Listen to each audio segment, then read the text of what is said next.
E ora, aqui estamos nós de regresso com o nosso Impressões, uma parceria entre a Rádio Universitária do Algarve e o Sul Informação, e comigo hoje tenho a minha colega Elizabeth Rodrigues. Olá, Elizabeth.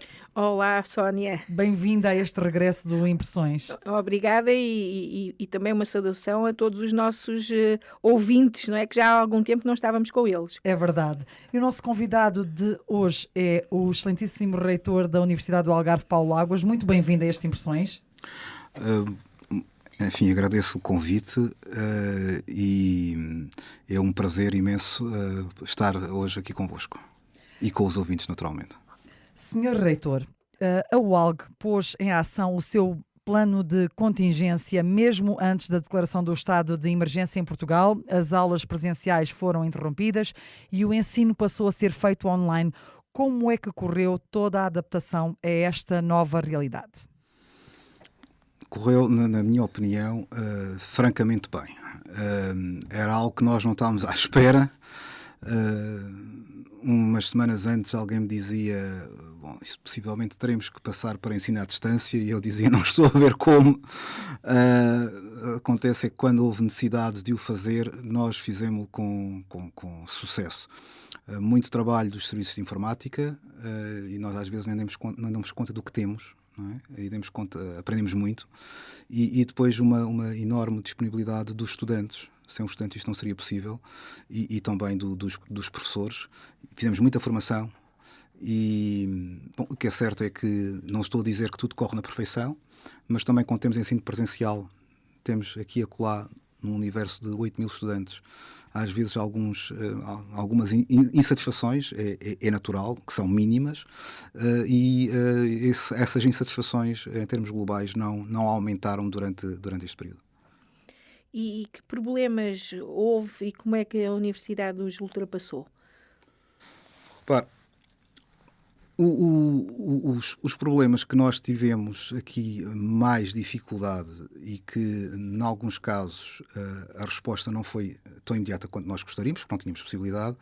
Alguns alunos não tinham acesso à internet, porque muitos dos alunos deslocaram-se para os seus locais de residência, e isso é algo que a instituição tinha muita dificuldade em ultrapassar. Tivemos menos casos de estudantes a dizer que não tinham meios, ou seja, que não tinham equipamento informático. Nós demos a possibilidade aos estudantes, mesmo durante o período de emergência, que pudessem utilizar as instalações. Houve um número muito reduzido de estudantes a utilizar as instalações, o que significa que também o número que necessitava efetivamente de máquinas, de computadores que não tinha, era muito reduzido, o que me apraz registar. Sendo certo que nós conseguimos dar apoio aos estudantes que estavam próximo de Faro e de Portimão. Tivemos alunos que têm aulas em Faro, mas depois utilizaram instalações em Portimão. Não, o contrário não se verificou, e foi dessa forma que fomos encontrando as respostas para estes casos, que foram os mais difíceis. E da parte dos professores, dos docentes, houve capacidade de resposta rapidamente a esta nova situação? Nós, diria 5, 6 dias, estávamos no pleno com soluções não totalmente idênticas. Eu diria que a esmagadora maioria dos docentes, o que fizeram foi, porque também não havia tempo para mais, foi, no fundo, levar a sala de aula, naquilo que é possível, levar da sala de aula para o Zoom. E começamos a dar as aulas. Eu próprio dei aulas durante este período e, portanto, tenho enfim, essa não é vantagem, mas permite-me falar disto de outra maneira, se porventura não tivesse tido essa experiência, porque tive alunos do lado de lá. E isso foi num espaço relativamente curto. E o que nós dissemos foi: vamos manter os horários para não haver perturbação. Porque não podíamos ter depois o professor a marcar às 7 da noite ou às 5 da tarde, mas depois havia um outro professor a marcar às 3. Esse foi o princípio. Estabilidade, o horário, vamos manter o horário e os professores vão dar aulas nas horas que estavam previstas. Depois houve também algumas alterações das fichas de unidades curriculares, adaptações dos regimes de avaliação, no sentido também mais trabalho autónomo para os estudantes, e foi dessa forma que nós fomos encontrando as diferentes respostas. Já no início, Sr. Reitor, falávamos, no início deste novo método de ensino, falámos e disse-me que a adesão dos alunos estava a ser quase mais do que aquela que era nas aulas presenciais. Essa adesão continuou? Tenho que lhe dizer que, e agora eu não vim aqui falar no meu caso pessoal, não é? Mas dos meus alunos, eu por um lado poderia dizer que baixou, por outro lado se calhar não baixou. Porquê? Porque eu tinha aulas às 8h30 e eu decidi gravar as aulas e disponibilizar as aulas aos alunos.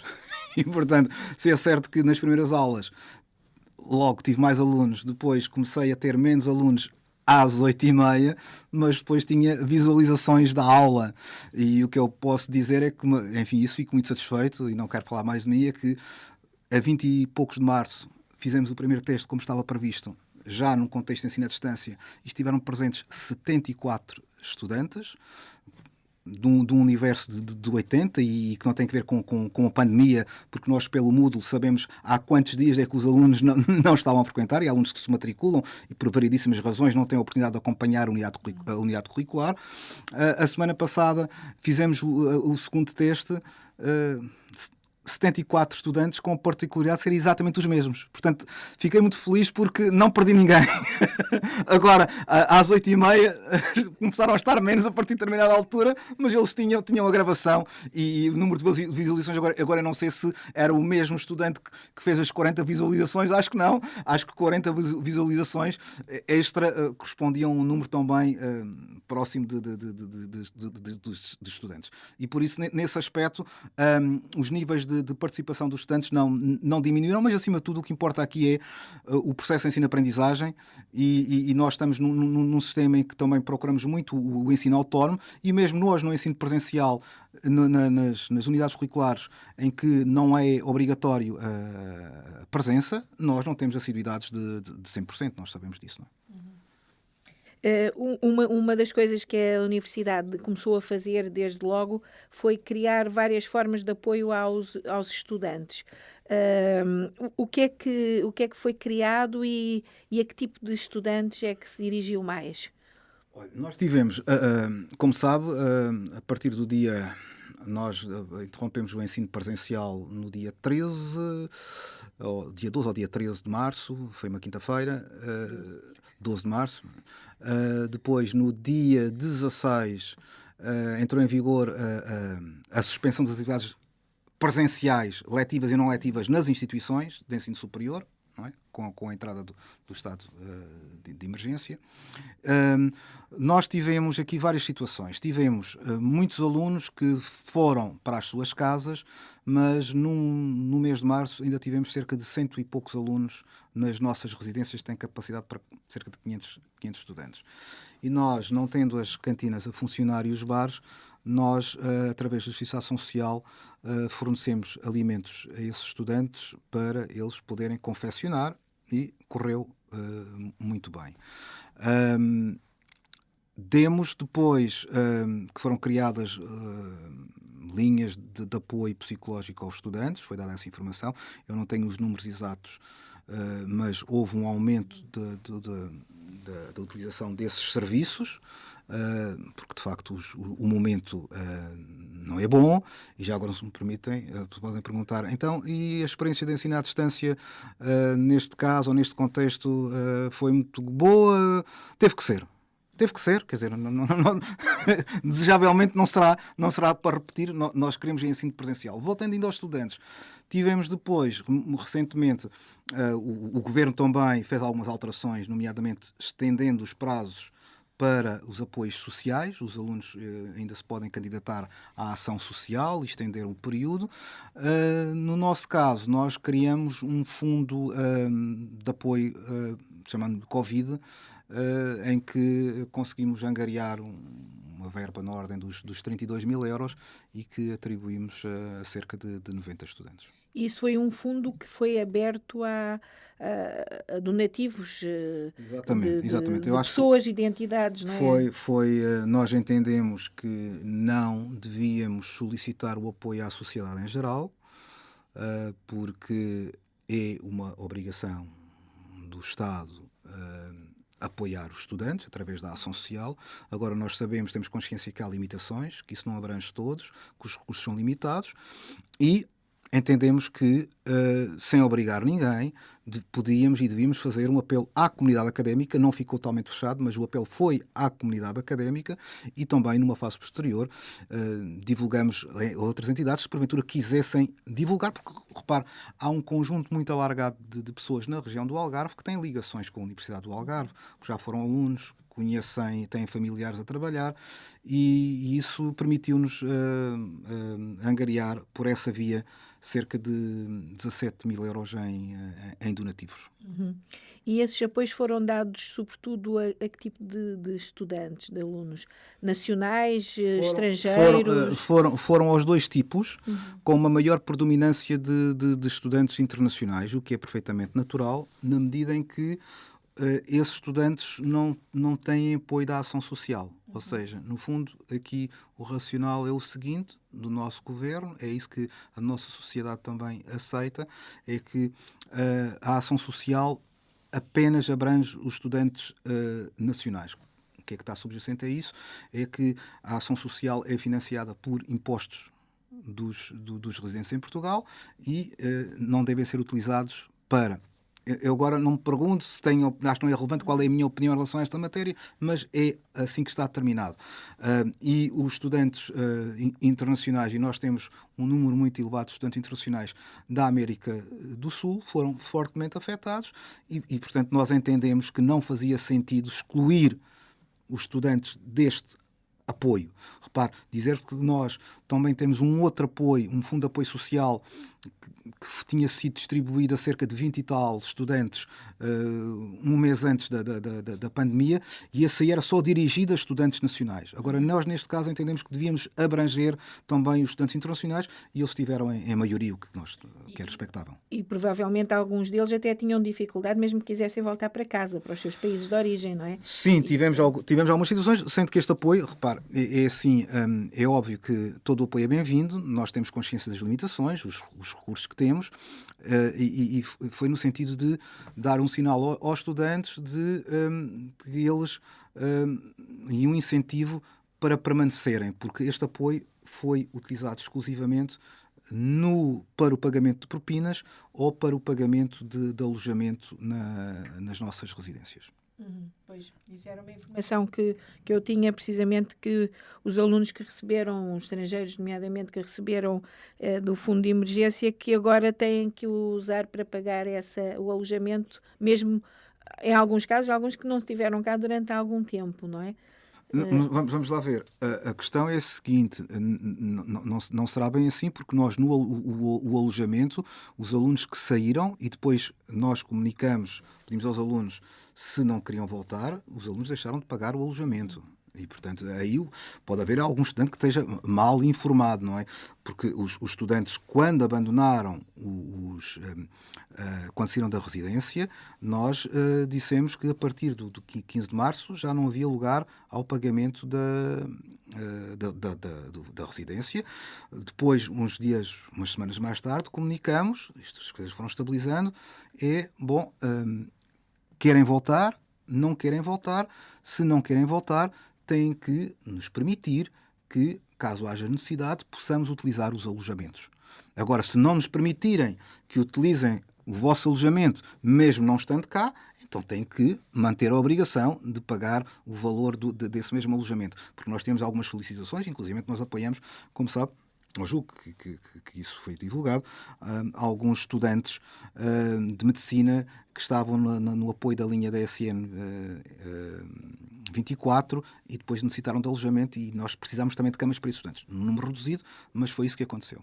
Senhor Reitor, era mesmo desses estudantes que queríamos falar, uma vez que estamos a falar de estudantes apoiados, neste caso estudantes que apoiaram. É sem dúvida um motivo de orgulho para a Universidade do Algarve que os estudantes do mestrado integrado de Medicina desta instituição tenham estado na linha da frente nesta linha Saúde 24. Sim, houve uma mobilização muito grande. Isto também decorre, e de forma alguma tirar o mérito, mas também decorre à forma como está organizado o nosso curso de Medicina, que depois tem módulos. Eles estavam em contextos, muitos deles fizeram isso em contextos curriculares, o que não diminui de forma alguma o trabalho que eles desenvolveram, mas, não querendo ser injusto, também dizer que nós tivemos estudantes de outros cursos envolvidos em atividades de apoio e de combate nesta crise. Obviamente que há aqui uma componente de saúde e são os de medicina que no fundo que têm essas competências, mas também tivemos estudantes das ciências biomédicas laboratoriais envolvidos agora mais recentemente nos testes sorológicos, mas de facto foi extraordinário e acho que foi reconhecido por todos. Eles estiveram no terreno e eu tive a oportunidade de visitar o call center que foi ali disponibilizado na Baixa de Faro, da Altice, e foram milhares e milhares de pessoas que eles deram uma resposta que de outro modo teriam mais dificuldade em obter essa resposta. Tanto o curso de Medicina como o ABC, que no fundo está intimamente ligado a esse curso, fizeram um trabalho, e o ABC então tem sido um trabalho enorme neste combate à Covid-19 em Portugal, não só no Algarve. Isso deu um grande protagonismo à Universidade do Algarve. Como é que o Sr. Reitor encara isso? Eu encaro isso de forma muito positiva. Repara, isto esteve presente nessa sessão em que veio cá o Sr. Ministro da Ciência, Tecnologia e Ensino Superior, também esteve presente a Sra. Ministra do Trabalho e a Sra. Secretária de Estado Adjunto da Saúde, em que o Sr. Ministro, depois, de uma forma muito lapidar, dizia já valeu a pena ter criado o curso de Medicina há 10 anos atrás, porque sem o curso de Medicina a resposta não teria sido esta, não é?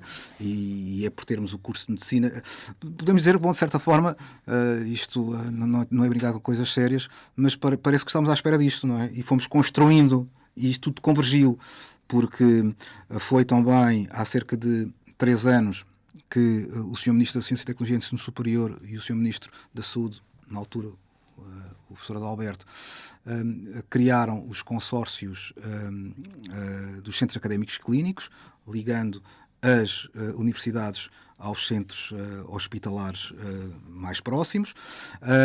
Passado cerca de 18 meses, esse Centro Académico Clínico, que é aqui conhecido por ABC, do Algarve Biomedical Center, o nosso Centro Académico Clínico, foi criado uma associação de desenvolvimento, constituída pela Universidade do Algarve e pelo Centro Hospitalar da Universidade do Algarve, e isso permitiu operacionalizar, não é? Porque, de facto, sem o ABC não teria sido possível dar esta resposta, mas só temos ABC porque existe um hospital, porque existe uma universidade, porque existe uma formação em medicina, porque existe um centro de investigação em biomedicina que colocou ao serviço desta causa os equipamentos e os investigadores, e de facto foi extraordinário. E temos que reconhecer, as coisas têm os seus nomes, têm os seus protagonistas. Tivemos um dirigente no ABC que tem tido uma dinâmica extraordinária e que, de facto, dinamizou, e eu tive também muitas solicitações de outras instituições de ensino superior a perguntarem como é que estão a fazer, e ele dizendo: estamos disponíveis, dou-vos aqui o contacto do Dr. Nuno Marques, falem com ele, enfim, e ajudamos muito outras instituições, o que naturalmente nos alegra bastante. É que acabou por ser a Universidade do Algarve pioneira com o ABC e a transferir esse know-how que foi acumulando nestas semanas para outras no país, quando às vezes é ao contrário, não é? Aqui neste caso claramente, foi ao contrário. É assim, nós temos a possibilidade de acompanhar depois o que é que os mídias vão dizendo da Universidade do Algarve e vão noticiando, e nós tivemos, foi o período seguramente nos últimos anos, espalhar para não dizer que foi desde a história da Universidade do Algarve, um período de 2 meses em que tivemos mais notícias sobre a Universidade do Algarve. E repara, o ABC, um trabalho extraordinário, porque não se limita ao Algarve. E o Sul de Informação também não se limita ao Algarve, também vai pelo Alentejo, e eles vão por esse Alentejo, não sei se já vão em Alcácer do Sal, qualquer dia estão a passar o Tejo para o outro lado, que têm sido inexcedíveis. Tá? E diga-me uma coisa, isto cria responsabilidade para o futuro, ao nível, eu estou a falar agora só mesmo ao nível desse trabalho do ABC. Não pode parar, não é? Tem que haver aqui uma continuidade. Sim, não pode parar. Posso lhe dizer que nós, e como sabe, é um consórcio ABC, Universidade do Algarve, Centro Hospitalar, mas depois o reitor da Universidade do Algarve respeita o trabalho feito, trabalho com autonomia, e de outra forma isso não seria possível, da direção do ABC e do seu presidente. Mas posso lhe dizer que nós estamos, neste momento, a ultimar um protocolo, Universidade do Algarve, com o ADABC, sendo que o ADABC também é a Universidade do Algarve, mas pelos efeitos é necessário estabelecer esse protocolo para instalarmos que nós chamamos um laboratório Covid num espaço da Universidade do Algarve, porque temos tido esse laboratório Covid, mas em condições especiais. Nós temos que retomar a investigação do Centro de Biomedicina. É necessário mais equipamento e isso vai acontecer. O ABC consegue esse financiamento e vamos continuar a ter um laboratório Covid na Universidade do Algarve.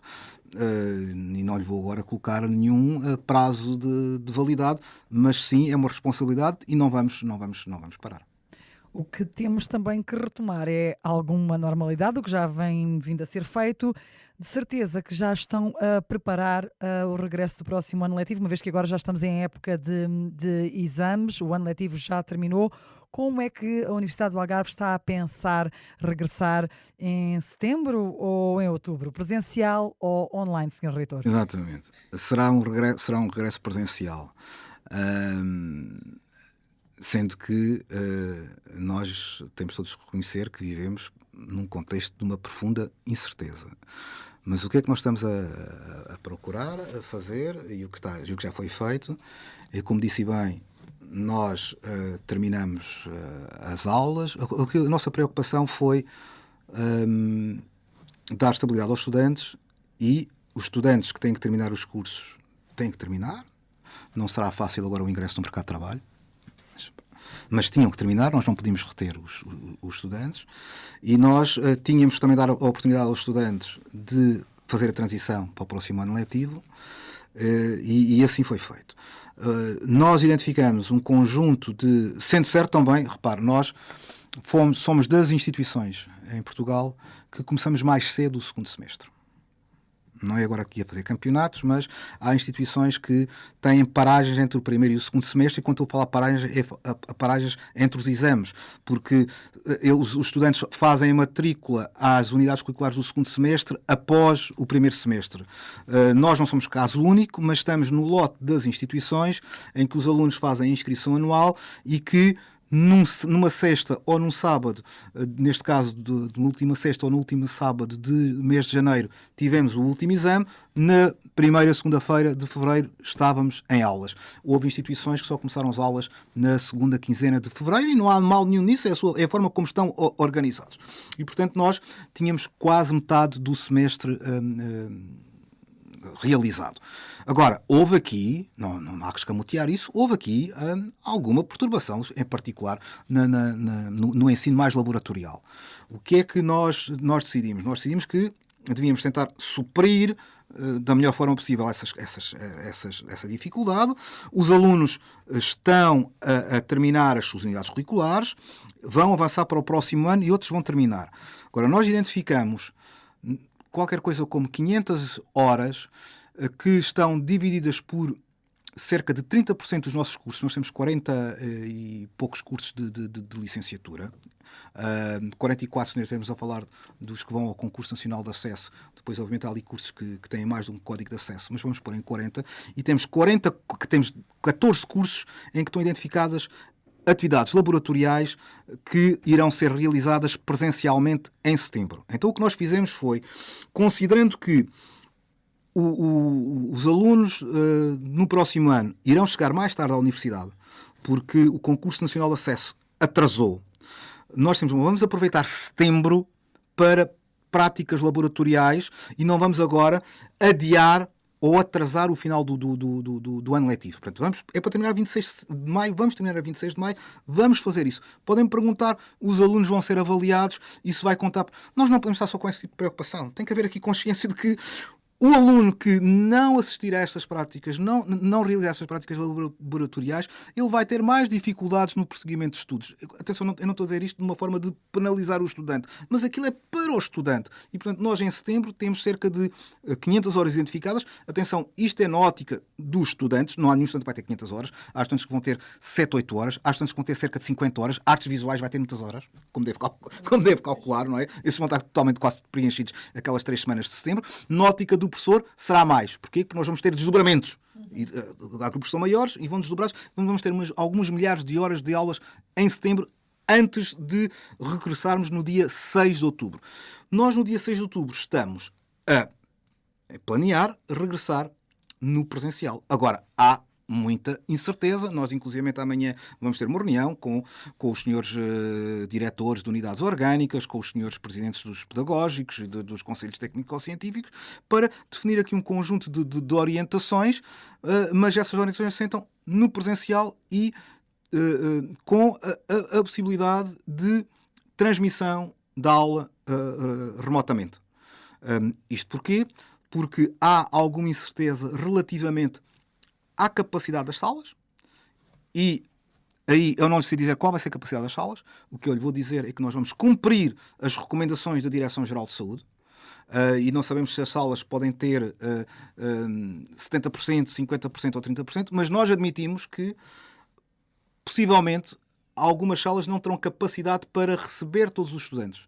E então alguns estudantes terão que assistir à aula remotamente. Agora, a aula irá funcionar presencialmente para o número de estudantes que nós conseguirmos acolher, receber. E, portanto, é isso que nós estamos a trabalhar para o próximo ano letivo. Senhor Reitor, isso em termos de aulas. Falamos agora em termos de matrículas, que costumamos ter a semana de acolhimento aos novos alunos da Universidade do Algarve. Que planos é que têm também para esta recepção? Repare, aí os planos, não vou dizer que são mais comedidos, mas há um conjunto de atividades que nós admitimos poder não realizar. Por exemplo, é certo que isso já é fora do período de matrículas, mas aquilo que nós fizemos nos últimos 2 anos, em que enchemos o Teatro Municipal, uma coisa espetacular, não é? Que nos enche a alma, pois se calhar, possivelmente, nós não vamos ter a capacidade de encher o Teatro Municipal. Algumas atividades com os alunos poderão eventualmente não se realizar. Agora, o mais importante é o aluno realizar a sua matrícula. Haverá naturalmente muito mais informação online, sendo que, creio que há 3 anos a esta parte, nós, não sendo obrigatório, também não sendo a única instituição, mas estamos no grupo das instituições que já fazíamos matrículas online. Portanto, já temos essa experiência acumulada. Nós também, já há uns anos a esta parte, disciplinamos as matrículas no sentido que, com alguma flexibilidade, mas que os alunos tinham que vir num determinado dia. Se calhar agora tem que ser ainda mais segmentado e tem que vir numa determinada hora. E, portanto, um aluno que pretenda realizar a sua matrícula presencialmente irá fazê-lo. Estou perfeitamente convencido que teremos todas as condições de segurança para receber. Agora, estou convicto que uma maior percentagem de alunos quererá realizar a sua matrícula online. Isso tem vindo a aumentar nos últimos anos. O ano passado, talvez 33%, 35% terão feito online. Nós, no limite, estamos preparados para fazer 100% das matrículas online. Não é? E esse não é um problema. Um problema poderia ser, então, se vierem cá os 100% de alunos, isso aí poderia ser um problema, mas eu acho que isso não irá acontecer, porque isso já não aconteceu no passado, e vamos ter um número menor de estudantes, e naturalmente, todas as atividades de divulgação serão condicionadas e de acolhimento às medidas que estiverem atualmente, ou que estiverem em vigor nessa altura. Sr. Reitor, e a recepção ao caloiro? A Universidade do Algarve tem regras já há uns anos bastante rígidas até em relação a isso, ou que permite ou que não permite, mas este ano, se calhar, Vai ser difícil fazer isso, não? A recepção ao caloiro, como sabe, é realizada pelos estudantes, não é? A associação académica e depois as comissões de curso. Naturalmente que se nós não estivermos, temos enfim, se calhar a forte probabilidade de isso verificar, nós não estivermos no normal, as coisas estão a mudar. Quer dizer, eu tenho, enfim, já tinha no passado, mas temos que falar do presente. Tenho muita confiança na Associação Académica. A senhora Presidente tem em todos os momentos sabido estar à altura das suas responsabilidades. É uma estudante muito responsável, tal como os estudantes são responsáveis. Portanto, atividades que os alunos faziam não vão poder fazer. Eu devo dizer que no nosso calendário escolar, que é um despacho reitoral que fizemos, que já tivemos que refazer, nós temos lá desfile do caloiro. Isso está no... Agora, temos lá desfile do caloiro se... E, portanto, se houver condições, naquela terça-feira à tarde, como é habitual, haverá desfile do caloiro. Se não houver condições, não haverá desfile do caloiro. Nós, ainda indo mais longe, nós no nosso calendário escolar temos semana académica. Nós continuamos a colocar semana académica no próximo ano. Se não houver condições, pois não haverá semana académica. Repare, é assim, podem dizer assim, então, mas é a universidade que promove ou realiza a semana académica. Não, mas a universidade não realiza aulas.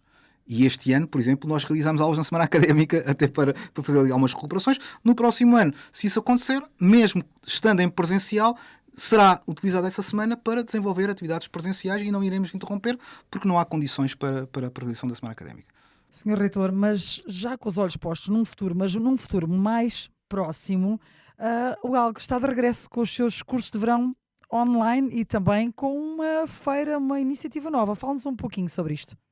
Nós vamos ter a feira virtual, é isso que está-se a referir, creio, Sónia, não é? A feira virtual, que Exatamente. As inscrições começaram no dia 5 e creio que vamos começar no dia 15. 15 é segunda-feira, não é? Dia 15 começamos a feira virtual. A primeira semana para a formação inicial, onde se inclui os CETESPs. Na segunda semana para a formação avançada, essencialmente para mestrados. É uma experiência nova. Atenção, há aqui algumas coisas que se calhar vieram para ficar. Se calhar esta feira virtual no futuro nós continuaremos a fazer feiras virtuais. Agora, nós no passado recente, por exemplo, tivemos que suspender a equipa UALG que ia às escolas secundárias. Nós gostaríamos de, estamos disponíveis para voltar, que é um projeto de sucesso e é um projeto presencial. E, portanto, todos os projetos presenciais não são suscetíveis de ser substituídos por projetos não presenciais. Noutras situações, é possível utilizar os dois. E, portanto, nós continuaremos no futuro, espero, a ter possibilidade de fazer divulgação presencial dos nossos cursos. Como sabe, este ano não houve Futurália. E nós sentimos que pode haver aqui uma menor informação dos candidatos em relação ao ensino superior, porque muitos deles obtinham informação em momentos presenciais. Daí a criação da feira virtual. Em relação aos cursos de verão, nós entendemos também que este ano não se justificava estarmos a fazer os cursos de verão, até porque isto pode parecer aqui um bocadinho contraditório. Nós fazíamos os cursos de verão numa altura, e o público este ano até vai ser um bocadinho diferente, numa altura em que já tinham terminado as aulas do secundário. E os jovens do secundário ainda estão em atividades, e nós os cursos de verão se calhar será para jovens ainda não do secundário, e será mais flexível para eles. Alguns deles até podem conciliar, se assim for essa a sua vontade, a frequência de um curso de verão online com a sua atividade escolar no secundário. Se fosse presencial, isso não seria possível. A universidade, essa feira virtual, os cursos online, esse programa que havia de ir às escolas mostrar o que é a Universidade do Algarve, no fundo é para captar alunos para a universidade. E vai haver algumas alterações a esse nível, porque também havia uma grande aposta, por exemplo, nos alunos internacionais e as deslocações, sei lá, ao Brasil, como fizeram tantas vezes, ou assim, este ano não tiveram lugar. Acha que vai haver uma diminuição dos alunos internacionais e, com isso, um corte ou uma quebra nas receitas da Universidade do Algarve? Eu admito que sim. Nós já começamos a fazer recrutamento estudante internacional. Naturalmente, a presença em feiras do Brasil nós consideramos positivo, senão não teríamos ido, mas nós já fizemos recrutamento sem presença em feiras e nós estamos a registar alguma redução dos estudantes internacionais, o que é perfeitamente natural, nomeadamente no caso do mercado do Brasil, há uma desvalorização do real e, portanto, está muito mais caro viver na Europa, viver na zona euro e depois também a situação que esses territórios estão a viver, perda de emprego, perda de rendimentos e por isso nós estamos à espera de uma redução do número de estudantes internacionais no próximo ano. Tem naturalmente um impacto financeiro, o que nos preocupa, naturalmente, mas também entendemos que esta quebra é algo que, motivada por um fator externo, que imprevisível, que surgiu, e há aquelas frases feitas, nada vai ficar como de antes. Agora, eu creio que há condições para nós podermos sair reforçados. Portugal no seu todo, o sistema de ensino em Portugal, a Universidade do Algarve em particular, porque, enfim, estas notícias obviamente acompanham-nos menos, mas todas essas notícias que têm saído sobre a Universidade do Algarve também não deixam de chegar ao Brasil e portanto, a Universidade do Algarve é um local seguro. Nós desenvolvemos um conjunto de procedimentos de segurança. É claro que podem ter assim, mas isto não vai ser fácil. A cantina agora funciona, mas são 40 ou 50 pessoas, aquilo está tudo seguro, não há a mínima dúvida. Eu fui à cantina até há 2 dias. Quando voltar aos estudantes vai ser um desafio, mas também tudo isto pode evoluir e o que nós garantimos sempre é o cumprimento das normas de segurança que estiverem em vigor. Ou das regras. Indo concretamente à sua questão, vamos ter esperamos uma redução do número de estudantes internacionais. Não creio também que seja uma redução muito grande. Esperamos também depois uma retoma rápida. Não sabemos se será logo em 2021 ou será em 2022, mas no entretanto a universidade também, podemos dizer, sofre ou é vítima da pandemia. Não é? Como qualquer... nós somos uma instituição de ensino, mas numa outra perspectiva, e não vão levar a mal, e sabem a minha formação, nós também não deixamos de ser um agente económico, não é?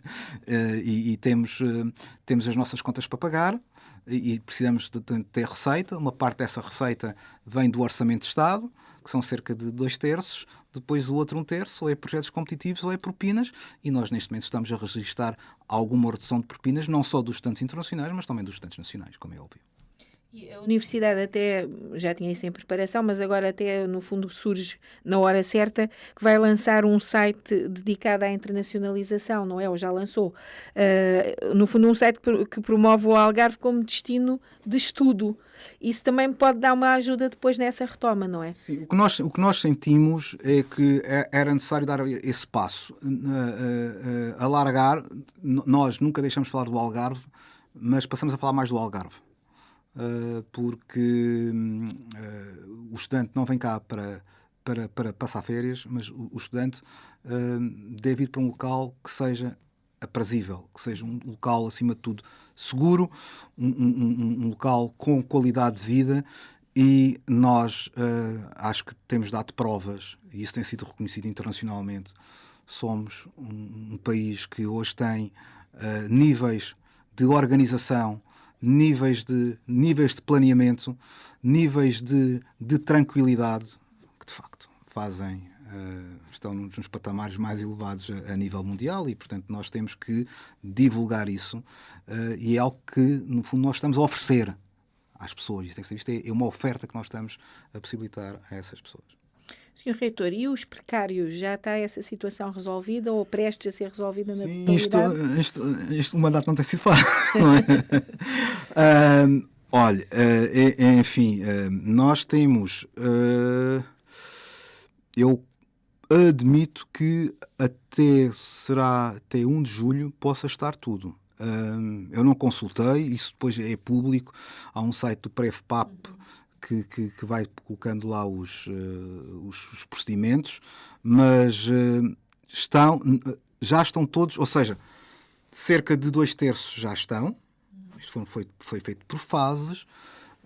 Dizer também que a maior dificuldade foi a dificuldade financeira, porque nós ainda não recebemos qualquer compensação financeira por esta situação, e há aqui um homem. Podiam dizer, mas a universidade já não tinha as pessoas. Eram em contextos diferentes. Era um contexto de bolsa, 12 meses, sem descontos.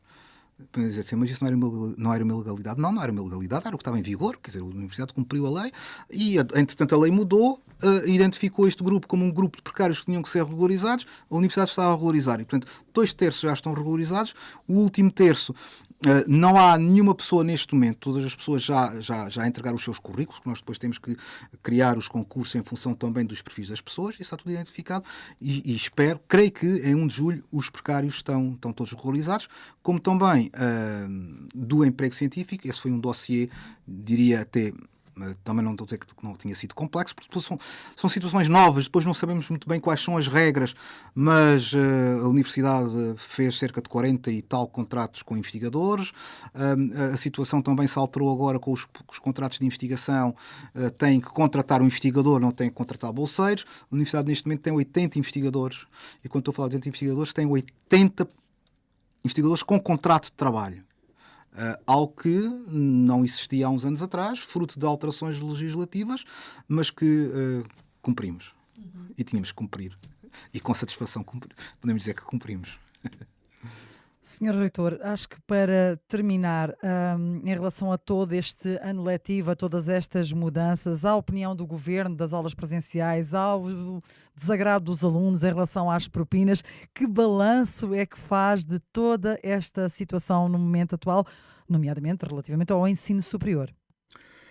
Eu acho que o ensino superior é uma resposta extraordinária. A Universidade do Algarve nunca parou. Nós procuramos evitar perturbações. Muito trabalho, que podemos dizer, invisível.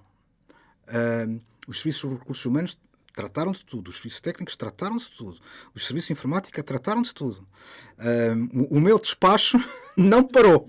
Tudo a funcionar. Tivemos muitas situações não presenciais, voltamos a ter reuniões presenciais, vindo uma reunião presencial, amanhã vou ter outra reunião presencial com os órgãos. Nesse sentido, a nossa atividade, se nós depois tentarmos quantificar isto, nós e as instituições de ensino superior não pararam. Nós estamos a conseguir terminar o ano letivo. Podem dizer assim, mas não é exatamente. Não é, mas digam-me lá, como é que achavam que como é que poderíamos ter feito? Qual teria sido a melhor alternativa? Eu sinceramente tenho uma dificuldade. Eu acho que nós estivemos, eu não gosto de ser juiz em causa própria, mas o ensino deu uma grande resposta a esse nível. Depois, enfim, isso também é um caso apontado por essa Europa fora, a participação da ciência e do ensino superior no combate à pandemia é caso único na Europa, não é? E aí, muito também trabalho, e temos que, enfim, fazer referência a isso. Houve também aqui um estímulo muito grande por parte do Sr. Ministro, incansável, e de todo o Governo, mas uma resposta muito grande. O Sr. Ministro sentiu que as instituições estavam lá passos. E quase que em simultâneo ele veio ainda empurrar, veio puxar, e foi uma resposta extraordinária. E, portanto, nesse aspecto, um balanço positivo sobre uma realidade que nenhum de nós gostaria que tivesse ocorrido. Mas contra factos não há argumentos, não é? Temos que os enfrentar. Muito bem, Sr. Reitor Paulo Águas, Reitor da Universidade do Algarve, muito obrigada pela sua presença neste nosso Impressões. Elizabeth Rodrigues, foi bom regressar aqui ao estúdio da Rua FM com este convidado tão especial.